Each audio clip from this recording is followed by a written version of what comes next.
I remember many years ago when I was a young mom, when I had babies and toddlers at home, when I was kind of being overwhelmed with work, with taking care of my kids, with, traveling from work and trying to figure out how to do it all. And I saw other women and I asked myself, like, how other women do it? Because a lot of women around me would either didn't work or finished early and I was working late. I never got home before like 6 p.m. And, I was wondering, how other women with kids do that? Do they ever feel like quitting? Like they're failing at everything at work, at home, at being enough, because a lot of times I kind of doubted whether I'm enough. And if you ask yourself that question, I want to invite you to listen to this episode. So, hi everyone, and welcome to another episode of From a Woman to a Leader. This is a podcast where we bring you real, unfiltered conversations with women that are leading in tech. And my name is Limor Bergman Gross. I'm a former director of engineering. I worked in tech for over 20 years, started as a software engineer and led engineering teams. And now I coach other women in tech. And I created this podcast to give women the stories, strategies, and hope we often don't hear in the workplace. And this week, I'm happy to talk with Shweta Behere. And Shweta is a senior engineering manager at Workday. She's a mom of two, a leader in big tech, and someone who almost quit when things got overwhelming. But she didn't quit. And instead, Shweta shares how she found balance, built support systems, and redefined what success really looks like, both at home and at work. We talked about what really changes when you become a mother in tech, how to lead without being loud, why it's okay to miss the school play and still be a great mom, and how advocating for yourself is not bragging, it's leadership. And this is really a warm, honest, and deeply relatable conversation that will stay with you long after you hit play. So if you ever struggle with guilt, with identity, or figuring out how to juggle it all, this is your reminder. You're not alone. Hit play or continue listening. You won't regret it. So are you ready? Let's dive right in. Hi, Shweta. How are you? I'm doing good. How are you? Great. Happy to have you here today and super excited for our conversation today. Yeah, same with me. Super excited to be here. And I really, first of all, want to thank you for all the great work you've been doing. And you have a great line of speakers on your podcast. So really appreciate that as well. Absolutely. And thank you for finding time on your busy schedule and talking with me. I think that it's really important to bring voices of different women like yourself, leaders in tech, because we want to inspire the next generation of women leaders. So thank you. Absolutely. Happy to help. And Shweta, I want to start maybe by talking about a little bit what brought you into tech, because you grew up in India, and perhaps you can kind of share a little bit to the audience, like how was your journey from India to the US and what brought you to tech in the first place? Yeah, definitely. So I come from a pure computer science background.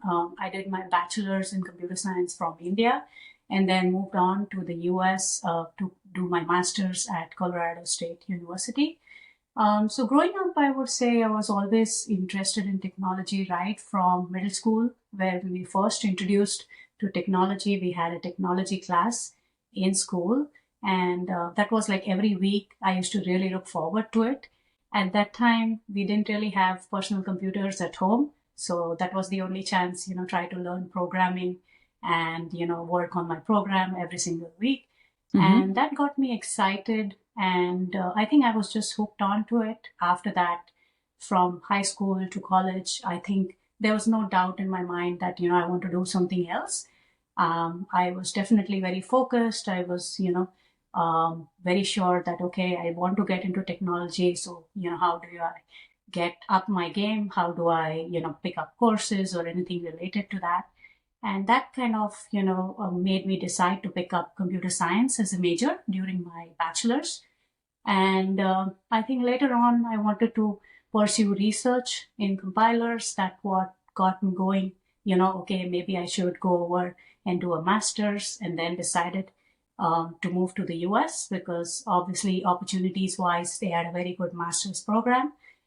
So yeah, since then I've just continued with that, and worked at several big tech companies and different domains covering different aspects of technology.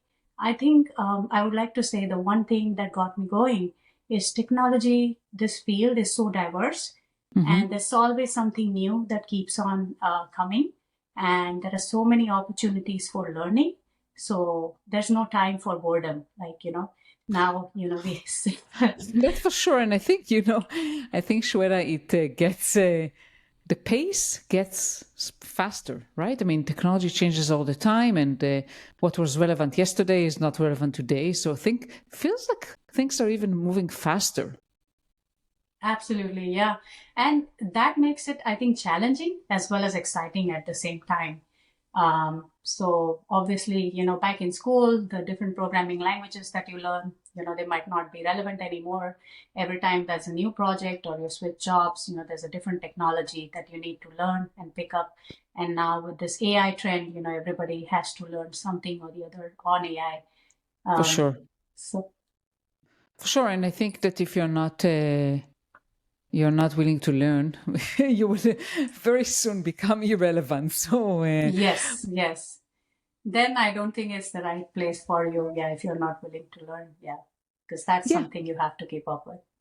Yeah. And I think that your story also, I mean, another thing that I would like to share is like, I similarly to you, I wasn't born with the keyboard in my hand, right? I mean, I was not born with like from 5 year old, I don't know, with a computer or something like that. And I think this is maybe a perception that some women may have that, oh, I wasn't used to technology when I grew up, or I didn't have access to computers, or maybe I didn't have any experience with programming. That's okay. I mean, you can learn that. You can always learn, to be honest, at any age. And Yes. as long as you're open for learning and you're excited, that's okay. Yeah. Yeah. Yeah. And I know, Shweta, you mentioned when we talked that at some point you thought that you wanted to pursue leadership, right? You started as an IC and at some point, and now you're leading, right? You're leading teams. What, how did you realize that you wanted to go to a leadership role? Yeah. So I think in my career, I have stayed on the IC route for a long time. Yeah. And that was mainly because I'm an introvert by nature. And I always felt that if you want to get into management, you need to have a certain personality, you need to be outspoken, extrovert. Maybe you need a management degree to get into management. So I wasn't very clear of the path to getting into management. So that's the reason I kind of stayed as an IC, just doing the best that I could do as an individual contributor. But as I spent, number of years in the IC role, I felt that I do want to take a look at things from a bigger perspective. I do want to make a bigger impact. And also, I do enjoy working with people. And during my career, I think I also had a few incompetent managers that were managing me, and I did feel that okay, maybe I can do better than them. Maybe I should give it a shot. Maybe I would see how it feels like, and that's the reason I decided to make a switch. Again, as an IC, you are very much focused on your small piece of the puzzle and very much your own feature or product or project that you're working on. But as you move into leadership, you can see the bigger impact that the product makes. You interact with a lot of different people, cross-functional teams. That's also an opportunity there. And at the same time, you need to be willing to work with people and understand how what each one wants in the team that you're managing. So that's the reason I decided to make the switch, give it a try. But I did like it. I ended up growing as a leader as well. Again, leader individual contributors, have you need different skills when you turn into management. You need different skills. There were a lot of good mentors in my career that I looked up to. Some of the people that were really great leaders in my org or my team, I used to keenly observe them and see, what are the good things that they do. Why do people really like them as a manager? And then, I started incorporating some of those things as I moved into management. So it's definitely a different experience, and skill sets are different. So not everybody who is a good IC can be a good manager, but it's up to you. It's your decision, And I would encourage, especially women out there, to go ahead and try this.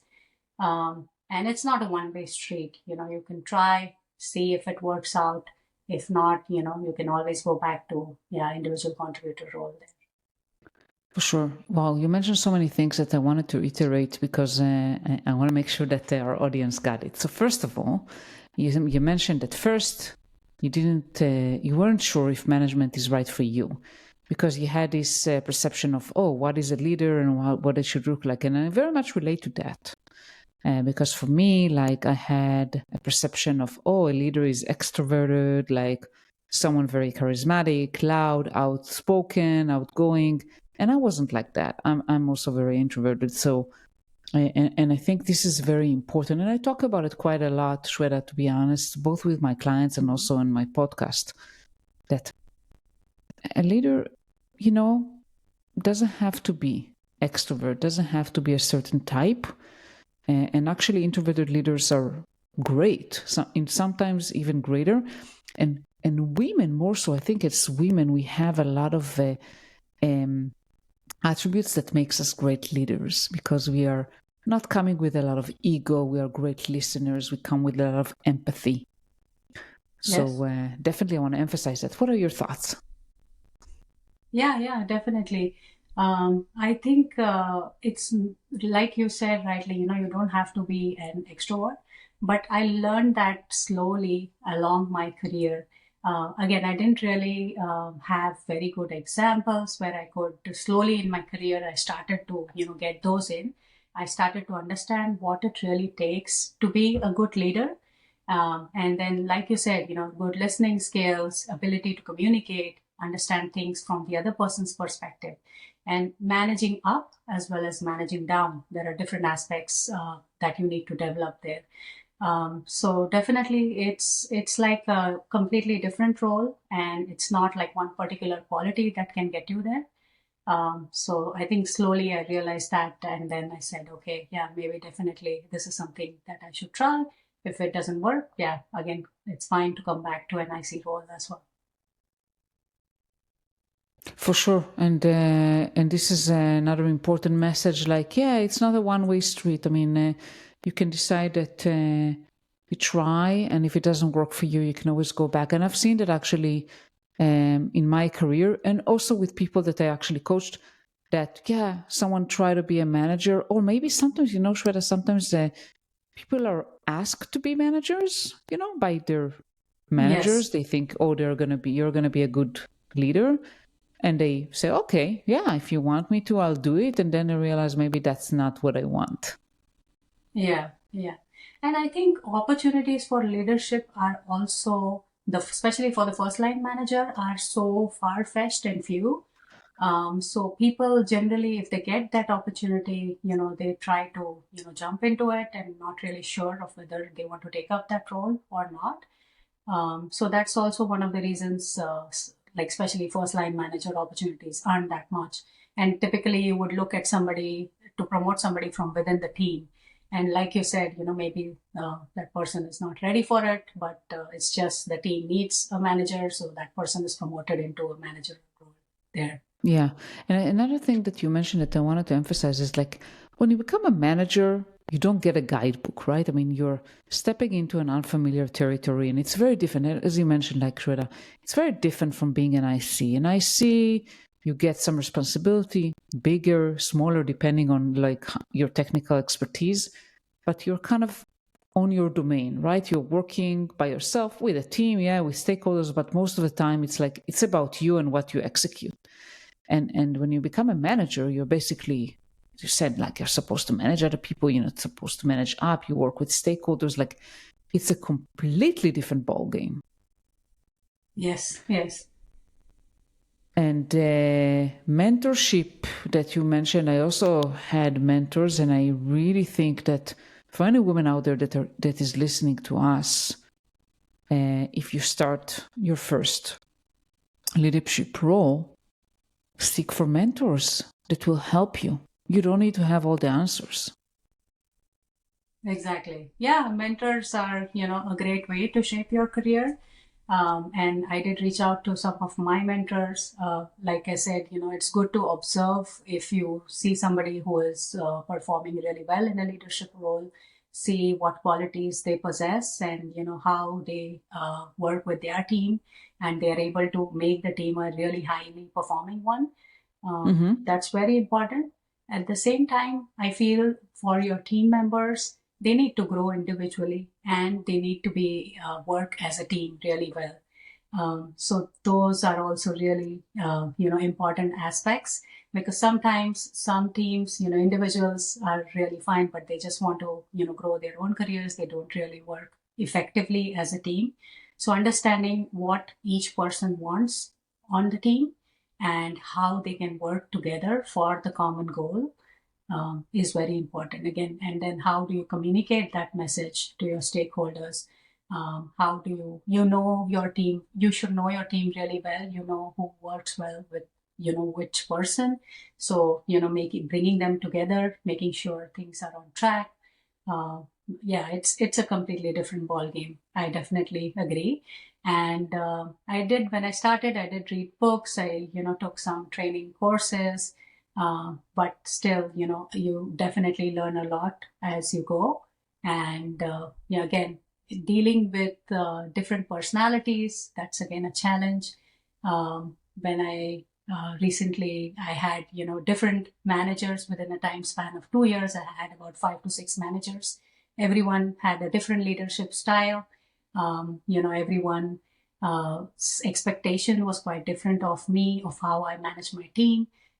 So again, you have to consider all of that together.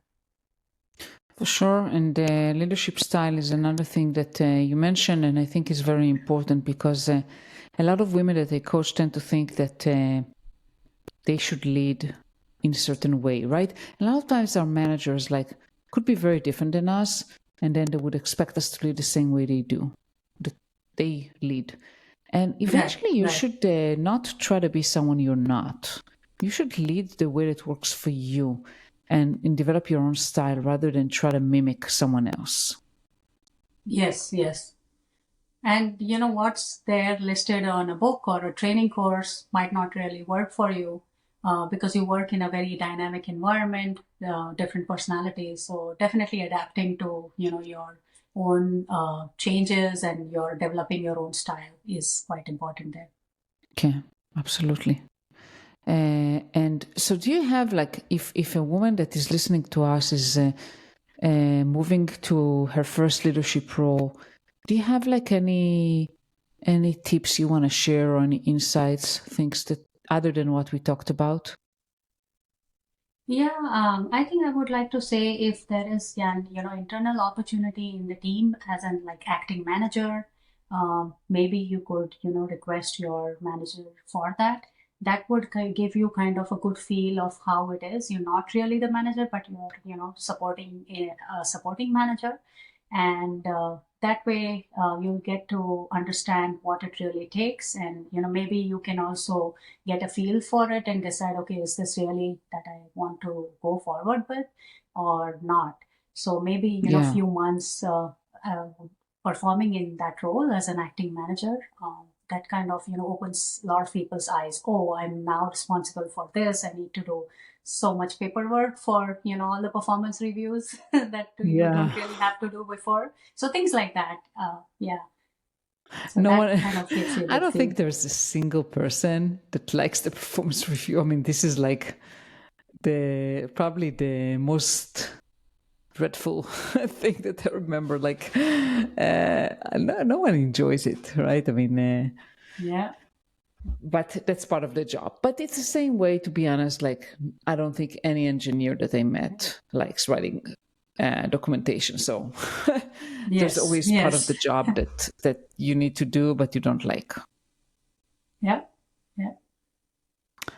And Shweta, I wanted to switch gears and talk a little bit about motherhood and like how do you balance motherhood with your career, because this is something we talked about in our pre-call, and I think it's also important for women to realize, because for me, I mean, I have 4 children and I grew my career alongside growing my family and supporting my family, and it's not easy, but it's definitely doable.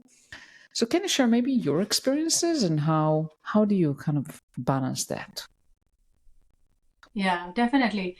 I think motherhood changes you completely as a person. And then, you have different priorities in your life. So definitely there is a big change happening. And all the time it's about, figuring out your priorities. So when I became a mother, definitely I had, okay, now I have to decide, whether I go to an important meeting, or, if there is some event in school or something that I need to take, or a doctor's appointment that I need to take my child to. How do I balance my time? So one thing is for sure, time management becomes very important, and prioritization becomes very important. And after my second child, I think I was in a situation where things became just too stressful at work as well as on the personal side. Handling 2 boys was, a big challenge for me. So I was completely stressed out, and I was at a point, okay, maybe I should quit. This is, getting just way too much to handle. But then I realized, a lot of women are doing this. I'm not the only one that is going through this. So the same kind of challenges, definitely a lot of women in the field face the same thing. How do they go about it? So I tried to, think about things from their perspective, and I felt that okay, it's okay if I have 10 items on my priority list, if I just get to 2 or 3, that's still a win for me. I don't have to do, everything. On the personal side, maybe, developing a good support system, having your family, your husband, or, anybody out there so that they can help you when times are tough, or hiring domestic help if that's an option. We should definitely do that. So I did a lot of those things. Again, moving from a very stressful, high priority project to maybe something, that's not too stressful. So I did those kind of things to help me, get my sanity back. But it is definitely very challenging for somebody who is a parent, and in the tech industry, especially because you have teams which are in different time zones. You have to be online in different time zones, supporting your teams. So it's not easy, and that's the reason I'm very, passionate about this topic. I talk about it in several avenues that I can, help support women, create a support group within your org, so that mothers can talk to each other if they're going through the same kind of situation. But I would say even today, I face a lot of situations where I have to prioritize, okay, do I go to my son's soccer practice, or I have this important meeting that I need to attend, very important for my career as well. So how do I make the right choice? But I think you have to be okay with not being perfect all the time. That's also an important learning for me from that. It's fine if kids don't have the perfect healthy meal once in a while, and if you just make up a sandwich for them, that's okay too, just to get through your meetings. But you have to figure it out for yourself. And if you need support, there are a lot of different avenues for that. but yes, it is definitely challenging. And parenting is different and difficult at every age of the child. So the problems change, but they are still there, I would say. Yeah, and we cannot be perfect. We shouldn't try to be perfect. And I think this is where us women, struggle with. Like, we're trying to be perfect at everything, and we still, obviously, we cannot do that. And then we have guilt about whether we're good enough moms or we're good enough, leaders and so forth. I mean, let go of perfectionism and be graceful to yourself. We tend to judge a lot. I mean, I tend to judge Yes. myself a lot. So less judgment, be more graceful with yourself. And as you said, like, there are a lot of ways to balance it. Hire help, get help from your family if you can. If they, buy food, maybe make a sandwich. I mean, there's a lot of ways, right? A lot of compromises you can make. Yeah, and I think women get affected with this mom guilt a lot more than men. And, Mm-hmm. you really need to kind of train your kids as well. It's okay for mom to not be there for every single event. Dad can be there sometimes. It's okay for that. And that's how the child learns, child understands as well. Okay, your his or her mom is also having a very important career. She's dealing with a lot of things at work as well, and that's how the child understands as well. So I think we have to get through this mom guilt and not think about it too much.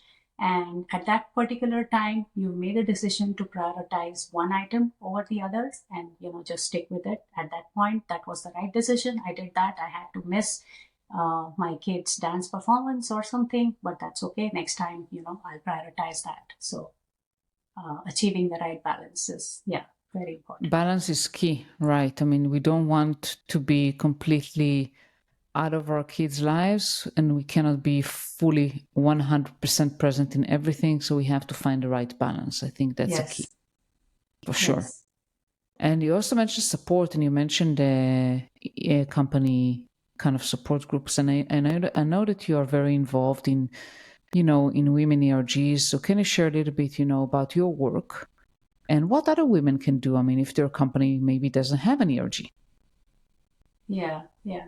So because I'm really, passionate about promoting women, I work with a lot of different orgs that try to promote women to get into technology as well as, stay in technology as they grow their careers.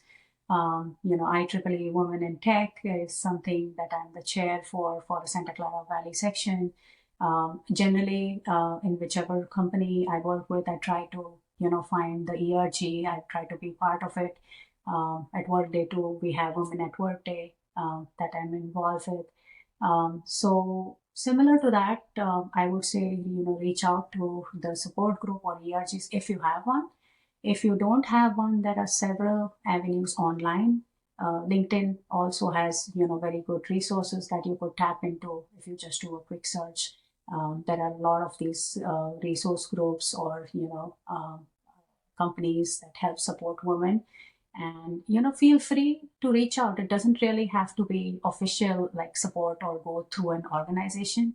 If you find somebody at office who is facing the same kind of challenges, person who has kids is busy with meetings, feel free to reach out to that person and just say, how do you handle things? How are you managing remote teams? How's your work life balance? How's it going for you? I just wanted to know. I'm in kind of that same situation. So you don't really need to find that formal support. If you can, well and good. But if not, you can just reach out to anybody who is in that same situation. And most of the times, people are happy to help, share. They share what they can do or what they has been working out there for them. So I would say you are not in this alone. And most of the challenges that we face as women leaders or even as individual contributors, many of the women out there have gone through the same kind of situation. And when you talk about it, you realize, oh yeah, it's somebody else has gone through the exact same situation. So it's For not that sure. bad anymore. For sure. And most people, definitely women, they like to support each other. So definitely, I mean, people usually will want to help you. And there are a lot of communities, right? As you mentioned, I mean, there are online communities, there are like in-person communities. Just find a community that makes sense for you and get support. Yeah, yeah. For sure. Yeah. So, any other tips that you want to share before we end our call today? Anything that maybe I haven't asked you that you want to share with the women that are listening? Yes, I do wanted to say that it's very important to advocate for yourself. Mm-hmm. Whether you are an individual contributor or a leader, doesn't matter. But I, realized this much later in my career. In my earlier career days, I used to think, okay, if I do great work, people will notice. If I, do high quality work, submit things on time, I'll get promoted. I'll get all the right eyes on me. But that isn't the case. Usually, you have to advocate for yourself. You have to demonstrate the impact that you are bringing to the company. And I tell, when I coach my team, I share the exact same thing.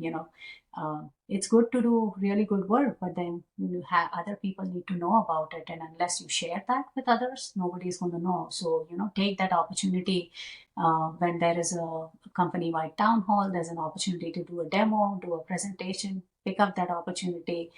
Don't keep things to yourself. And yeah, I tend to do that. So, that helps me network as well with other people, different arts.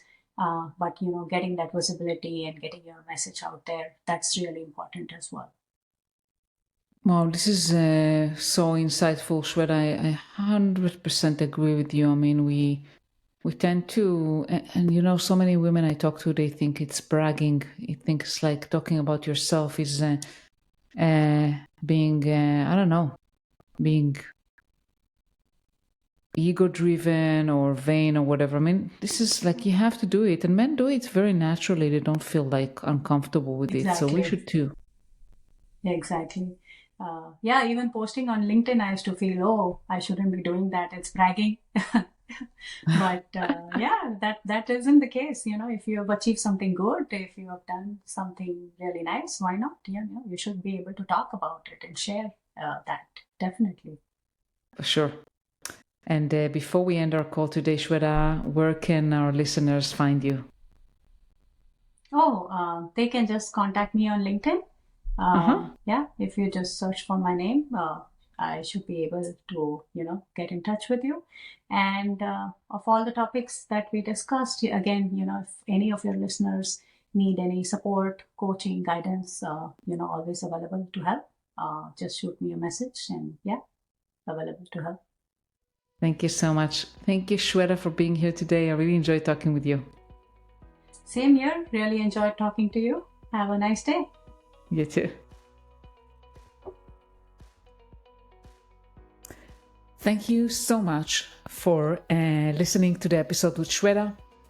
And before you go, I wanted to give you a quick recap about next week. And in next week's episode, I'm talking with Tracy Merlo, and she is the founder of one of the fastest growing ad agencies in the world. And that ad agency had been remote since 2008 and is entirely built to support women. We talk business growth, motherhood, remote culture, and what it really means to create a company that puts people before profit while still thriving. If you have ever felt had to choose between ambition and motherhood, you need to hear this episode. And before you leave, if you like this episode, please share it with your friends. Make sure that you subscribe to From a Woman to a Leader, leave a review, and share it with women that you feel can benefit from it. And feel free to reach out to me with questions, with thought, with ideas for topics you want me to cover to Limor at limorbergman.com. Thank you so much, And I'll see you next week. Bye.